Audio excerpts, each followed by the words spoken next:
So, I'm sure you're looking at the title. Let me be very clear, I'm not quitting content. I'm not quitting YouTube, I'm not quitting Project Moon, none of that. But I almost did, and I think y'all should know why, what changed, and what it means for the channel going into 2025, cause the title isn't lying. I can't keep doing things as they are now, but luckily, a good amount of what I have to say is gonna be good news, and I think it's gonna leave you with a warm feeling as I basically talk about my experience just making stuff during this past year. So let's start with why I almost quit content, and then afterward go into why I can't keep doing this and what that means for the future. For those who don't know, I make my living primarily through being an editor for other YouTubers and have been doing so for about 2 years now. In fact, up until 2024, I barely uploaded ever if I couldn't justify it leading to some kind of greater success with my editing business. And it's only this year where I've gotten anywhere that's stable. That is gonna be very important, because whenever I just didn't have enough money to pay what I needed through the month, like bills, rent, etc., I would dip into my own savings. And I want to be very clear, I'm no longer working at any kind of deficit. This isn't any kind of way of saying that I am having a hard time with money. This isn't what the video's about, but it is relevant. And that's because as of 2024, around April, when I started uploading more frequently, when Kanto 6 came out, I had about 7 editing clients. Now that might sound pretty good. If each of those pay me $300 a month, I'm basically making $2,000, and that's just dandy for my needs. The thing about it is, the people I was working for ranged from any kind of small creator that's like a VTuber with a couple hundred subscribers, to friends like Yokami, to established career creators like It's Jabo, to content groups like Wildcard. And you might think that some of those people would pay more than others, and you'd be right, but there's one quality that just about every YouTuber shares. They're flaky as fuck, man.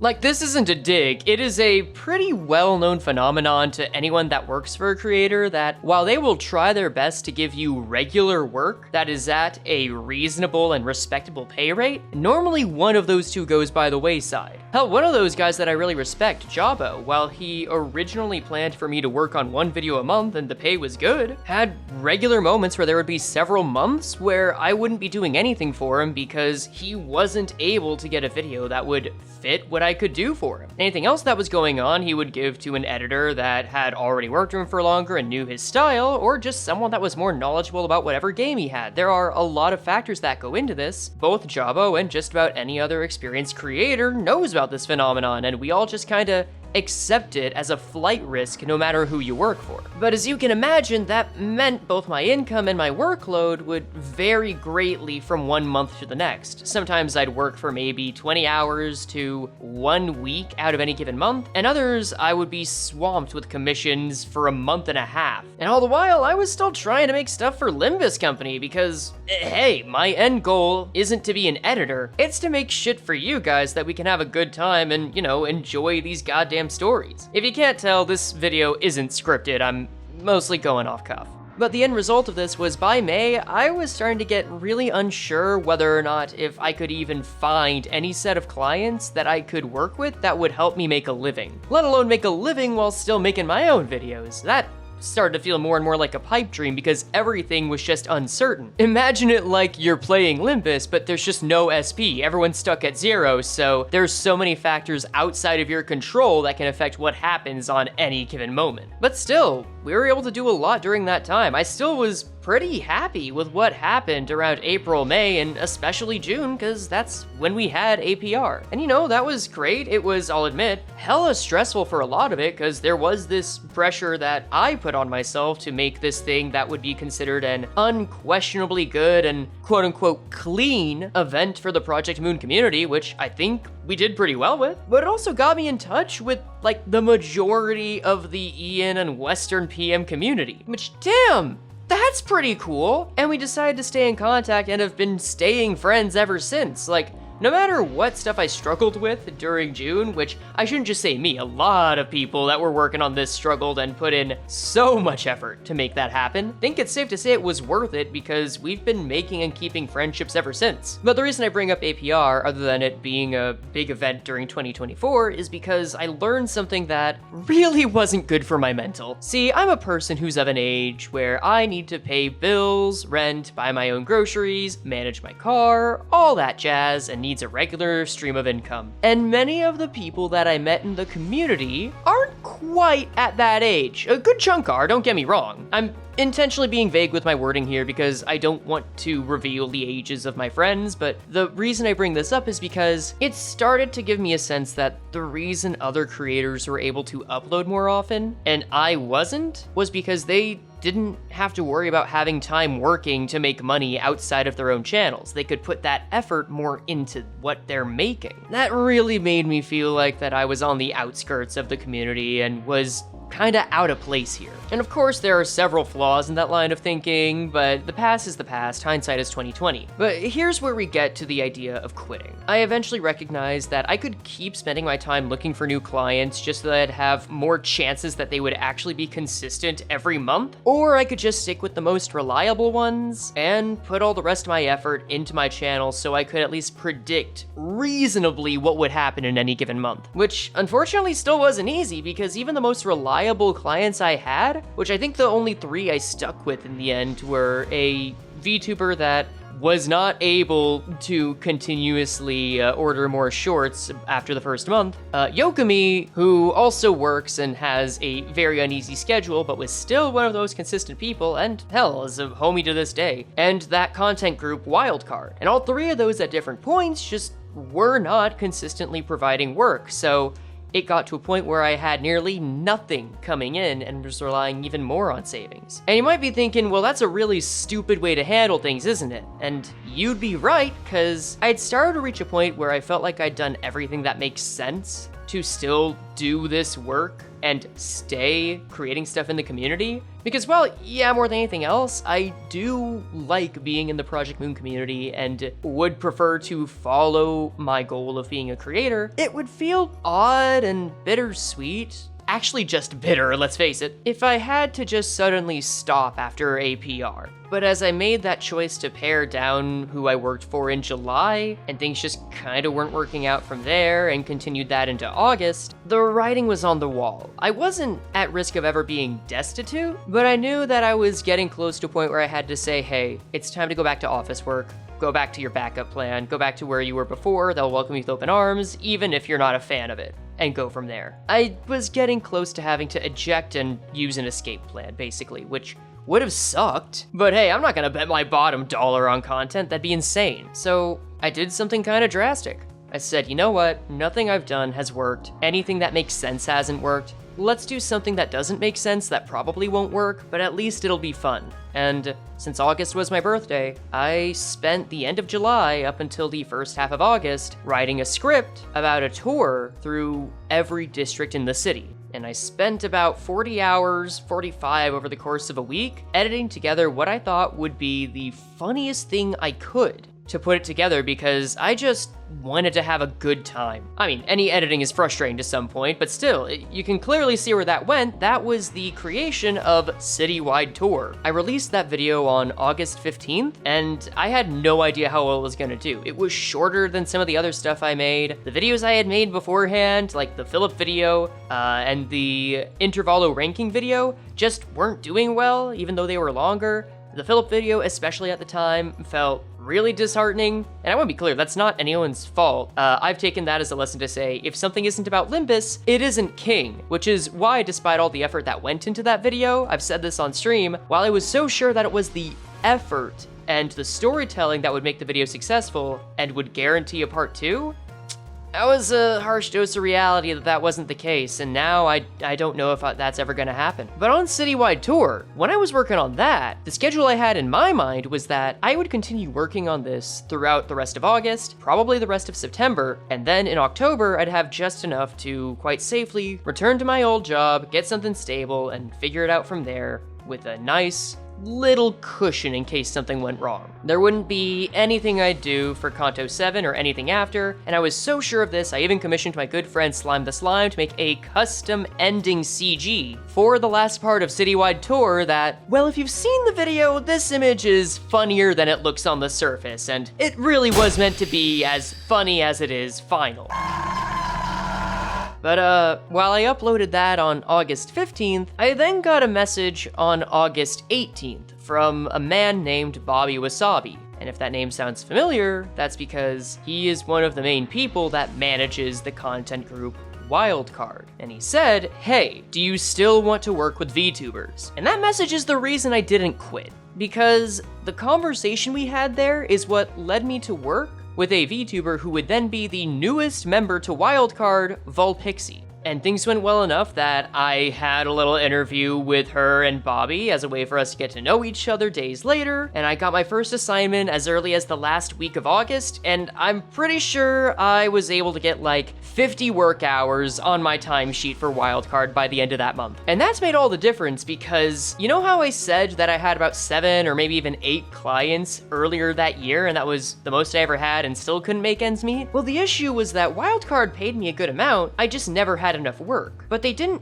ask me to start working for Volpixie, they asked me to be the only editor for Volpixie. Whereas I was editing for another one of Wildcard's creators, Void, for a while, who didn't need as much high-intensity editing for what he had and had several people on his team that were making different videos. Pixie needed only one person to take on the whole load, and long story short, I lucked into having one single client that pays me enough to live off of. My bills, my rent, I still kinda rely on my YouTube money as a way to get profit or incidentals, but this is the exact reason I didn't quit. I somehow got a single client that could do what 7 people couldn't, and that was nothing that was in my control, and it somehow happened to be with one person, not only a professional, but one of the coolest people I've worked with. Like, I'm sorry, I'm gonna ramble on about this. Pixie loves being invested with what she makes, but I still can get a good amount of control over like, hey, here's how long I think this will do. Here's a summary for how this video will go. How do you feel if I write this a little bit for the script? Or you write this a little bit for the script? Or we make this little extra bit that sounds stupid, but it should work. And then she'll come back and say like, yeah, no, I think that's really funny, or even just give her own feedback on what she thinks would work better, and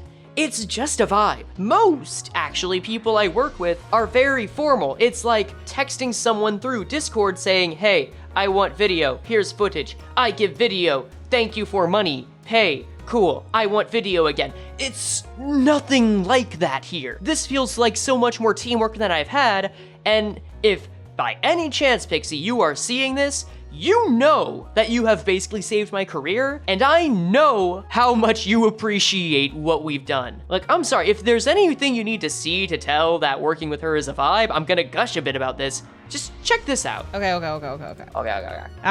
This is honestly mildly entertaining. You know what? I'm glad you're here. I'm glad you're here.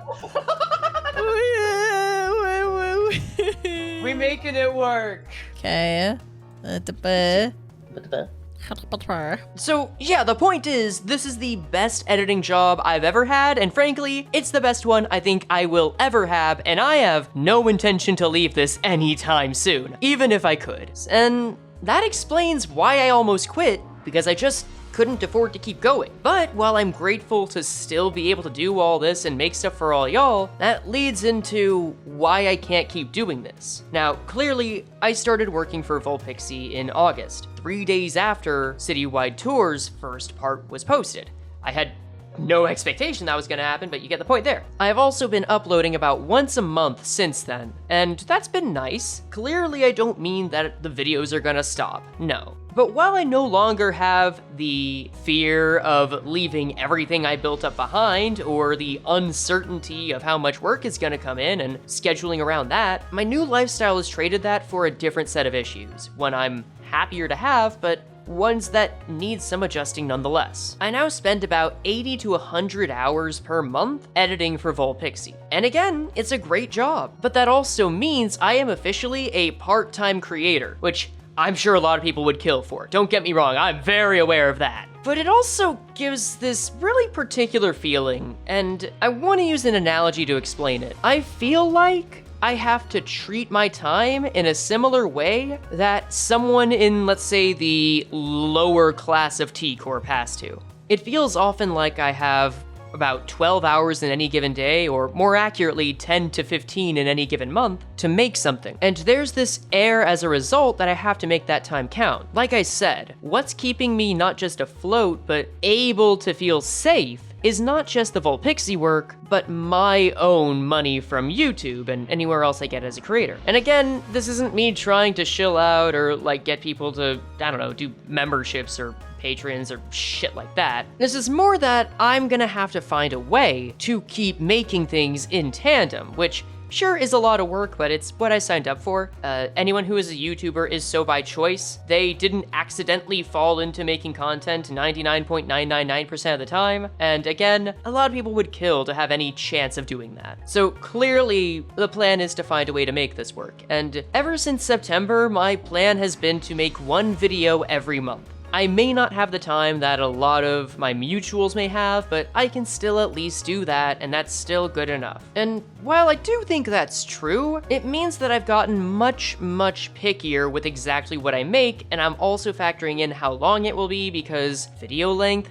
does now mean money. Like, basically all of this video is talking about money, but that's really where the difficulties come in and where the strategy is taking place, but also about how important it is to the audience, how relevant it is. Like the Don Quixote video coming out before Kanto 7, it was meant to come out so much earlier than that, frankly, but that was double timed because I knew that it was then or never, so that's why it came out 5 days before it would become outdated, but somehow not as outdated as I thought it would be. Like, there'll be time to talk about that later. But I had to get a lot pickier with what I made, and as well as a lot more strategic. So any ideas that I thought were fun or felt like should come first, like the rest of Citywide Tour or making gaming highlights, which I've honestly been wanting to do for a good while now, ever since the AI Ishmael highlight, just weren't an option. It was focus on essays about this lore, make sure it's about something relevant, make sure it's as complete as possible, because you can no longer afford to make a part 2 on things. Because think of it this way, every video I say yes to means that I've got to say no to 2, 3, or 4 other ones in a given month. And if there has to be a part 2 of a video, that means I'm in effect saying yes to the same video twice and saying no to 2, 4, 6, 8 different videos over the course of 2 months. And that kinda sucks. I mean, it's the fact of the matter, that's what being a producer is all about, but it doesn't feel great in the meantime. So that's why I haven't been working on Citywide Tour, and frankly, I don't know when I'll be able to finish it. I still have a lot of the assets, as you can see, that CG still exists. But as much as I like to try and plan this out now, I've also gotta go on a case-by-case basis based on Limbus's release schedule. And it also has a different effect, that now that I want to make sure I only do one topic once, instead of stretching it out across several videos, those videos are getting longer. That Dawn video being the first one that was 1 hour long, the Moses video, originally meant to be like 10-15 minutes, was 25. The Nuzlocke video was meant to be like 10, but I think was like 20. And even this new one that I've been working on for different reasons about Limbus Company's game design was supposed to be 20 minutes. It's anywhere from like 45 minutes to an hour now. I've come to realize, both because of this schedule and just because of who I am, I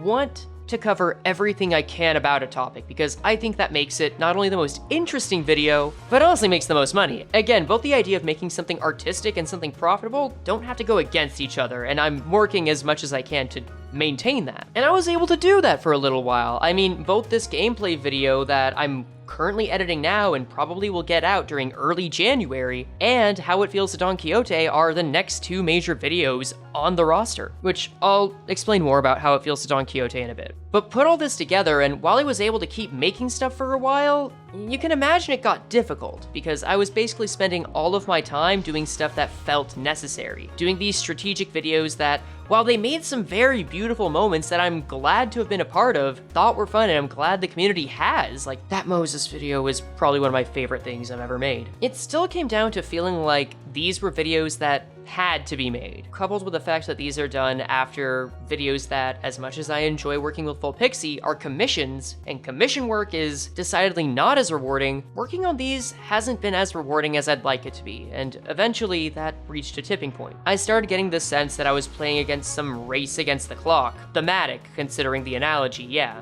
That if I didn't keep the channel going strategically like this, I wouldn't be able to stay up, which I think you can imagine why I'd have that idea. But I internalized that reasoning so much that I slowly started distancing myself from the friends I made over the summer, and even at one point caught myself resenting them, which thankfully I caught immediately in time before any sort of negative interaction could take place because of it. I nipped that sucker in the bud. I said, no, that feels like shit. That feels like something an insane person would think. Why would you say that? You need to start talking to your friends. And in November and December, I did just that. As many of y'all know, content creators really like to get a lot of stuff out around the holidays because that's when ad revenue is at its highest. That's kind of why I'm releasing this video, even though it's later than I'd like it to be. And Pixie had me basically work consistently from the time I released the Moses video up until about December 20th. No fault on her, by the way. That was within the acceptable range of hours to me. I was actually happy about that. And we made some stuff that I didn't think would be possible in that time because we worked together. Like, she was stretching herself too. Want this to be very clear, I have nothing but respect and appreciation for Volpixie, Bobby Wasabi, and the entire Wildcard crew, not just cause, you know, they could fire me,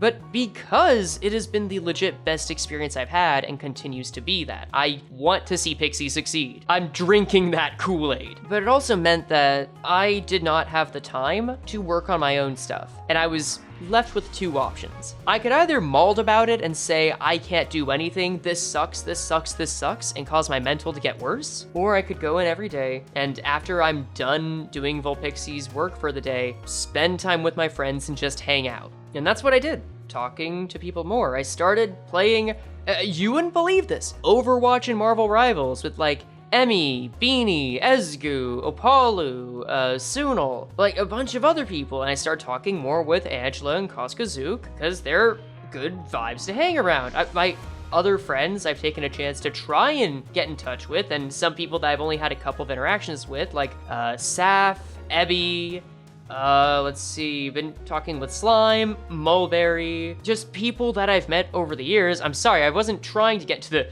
if anyone in APR is watching this, I'm sorry I didn't mention your name. That wasn't the intention to get everyone, but you get the idea. I've come to better appreciate the people around me, and that's made a huge difference, and similar with Pixie, I am glad to know that the feeling has been mutual. I call it the holidays bringing out the sappy side of people, but we've been pretty open about appreciating each other throughout this year as of late. So this explains what I've been doing, and why there hasn't been much of anything since the Moses video. Except there hasn't there? I've been doing a few more streams lately. I've been streaming LobCorp Slay the Spire, LobCorp Balatro. Honestly, LobCorp mods are pretty damn cool, and I wish there were more of them in the world. But also Limbus Company and some stupid solo challenge that's vaguely related to a bet we had about Tetris. Really good time, don't worry about it, it's funny. But ever since I made that choice to socialize and just be around these people more, I found myself wanting to have more fun with these stupid streams. I gave my chat a TTS so that they could start talking to me directly in my ear, sometimes using one of the voices I've made for Ishmael or Dawn, always based on my own voice or someone who gave permission. And we came up with the wildest stuff. Like, I think the last stream we had, there was something about Rodion having an autopsy and them finding a tiny Ahab within her. I don't know how that happens, but I'm so happy it does. And that's felt so different than it has been since September, October, November. I've definitely felt happier in this last month, and I can confidently say I am the most stable financially and also personally that I've been at any point in this year in December. And again, I've got my friends, fellow creators of the Project Moon community, APR, and Volpixie to thank for that. But that is a change from what I've been doing. This is a significant departure from what the channel's been, and I think I need to embrace that in the coming year. When I started getting into YouTube, the kinds of people I studied weren't really lore essayists. They were gaming channels. Channels that I've come to learn put a lot of hours into their editing, like Alpharad and DugDug, but I did still learn from essay channels over time because I wanted to get better at that. While I still want to make lore videos about Project Moon, I've come to realize that the reason I make those videos isn't as much because they're fun, but because it feels like a mission, a purposeful video, which you can call anywhere between strategy and meaningful, but I make those because I want the Project Moon community to have some lasting existence and celebration of these incredible stories. I think that what Project Moon has created is important media that deserves to be archived in any way I think that can respect it, or brought to life in the form of voiced scenes with that extra editing. That, again, that smoke war scene in the Moses video is probably one of my favorite things I've made, and I still want to make shit better than that. And while I still want to make more like that, at least enough to like really give a sense and catalog of everything that happens in Project Moon, the world, the mechanics, a good chunk of the characters and factions, I do see a point where I stop focusing so much on lore, that we eventually move away from lore and into making stories through these streams. I've thought of gaming content as an underutilized tool for telling stories for a long time, and I'm glad to see in this past year with stuff like what Doug makes, or believe it or not, parkour and PvP Civilization being fantastic examples, as meme to hell as they are. I do plan to eventually, maybe not in 2025, but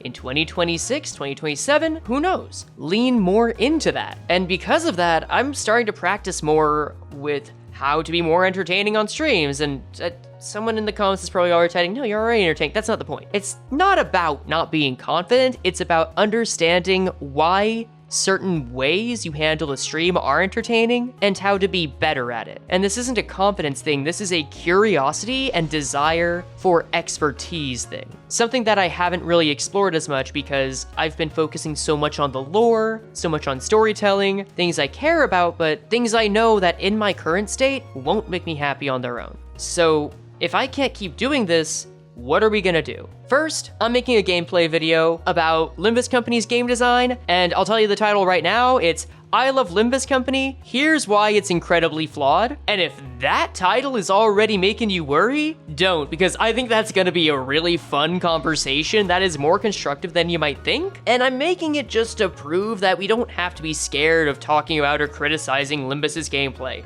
It's an hour long, and it's probably gonna need a lot of time to edit, but that's worth it. And then of course after that comes How It Feels to Don Quixote, which I originally promised would be done in December. Holy shit, did that not happen, especially considering the workload I had ever since mid-November, but that's fine.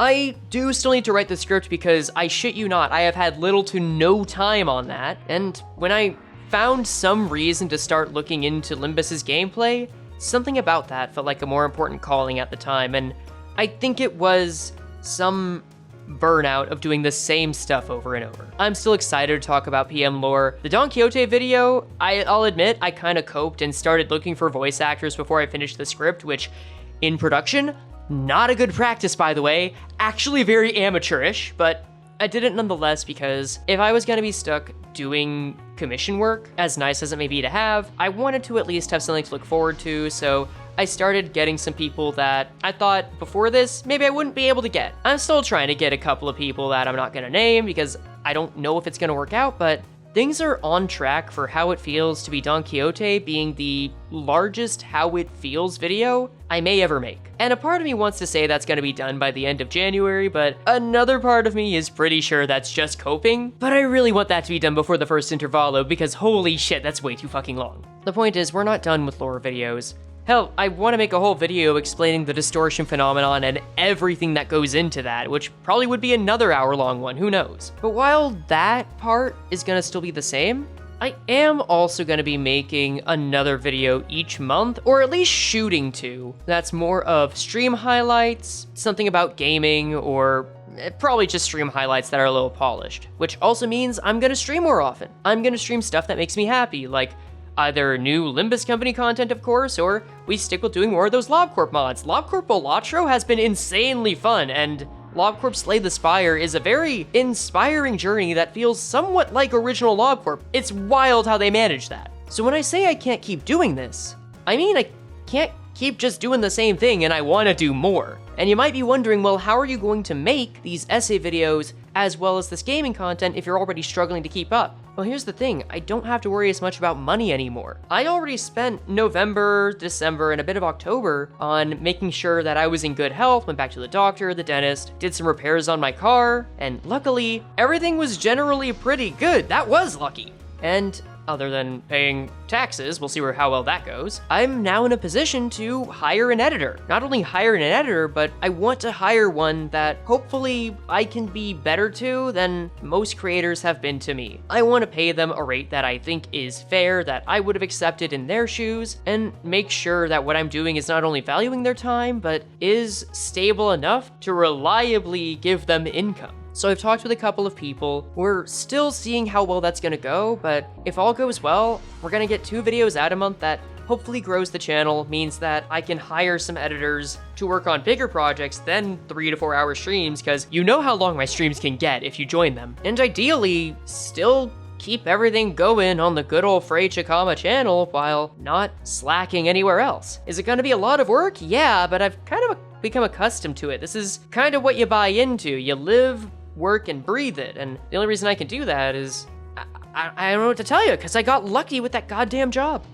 But that's the plan. All I ask is 3 things, which might be a lot, but I swear it's not as big as it sounds. 1, I just ask for your patience. I'm trying out a new system that is gonna make me happier and get more stuff for y'all. I might not get you that first video on the first month. I might end up having to juggle both of them as well as Pixie's content, and it ends up being spit out in February instead of January. I think you get the idea there. There's gonna be some growing pains. Number 2, if you're a little concerned about not having as much lore going on, again, there's nothing going away in the foreseeable future. I'm still having fun with it, but even if I like chocolate, I can't eat only chocolate for the rest of my life. With that in mind, you might have noticed that all of my videos now come with an orange border, and all of my streams come with a purple border. Sooner or later, you're gonna see a video that has a blue border. And all I ask, if you see one of these with the name Frey Chikama on it, just give it a shot. I'm not saying watch the full thing.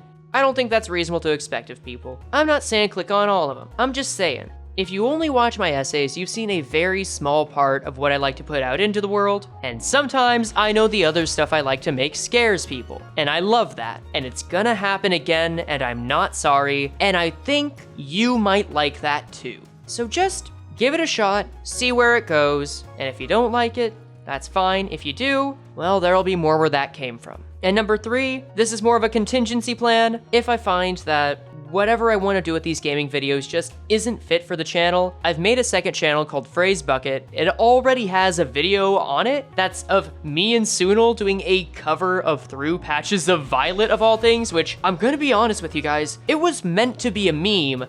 It is so much better than I thought it would be. Like, it should not be that good. I'm equal parts impressed, obsessed, and pissed with how it turned out. You'll understand if you see it. But if things just don't feel right with keeping gaming videos or highlights there, I'll use that as a second channel for more abnormal stuff, let's say. But that's about it. Really want to thank everyone that's subscribed, been a member, contributed, or talked about anything I've made, or even just popped into the streams or interacted at all with the stuff I've been making this past year. There were several moments I thought it was over. Again, because of being able to work with Pixie and the incredible friendships I've made with the other members of the Project Moon community, friendships that I'm sure are only going to develop further, and who knows, the way things are going, maybe we'll extend past the English community sooner or later, I don't know. I wouldn't be able to sit here and tell you I can't keep doing this today. And I hope by this time next year, I get to tell you why I can't be doing anything else. Hope you've had a lovely holiday wherever you are, whatever you're doing. Best of luck in the new year. We're so back, goons.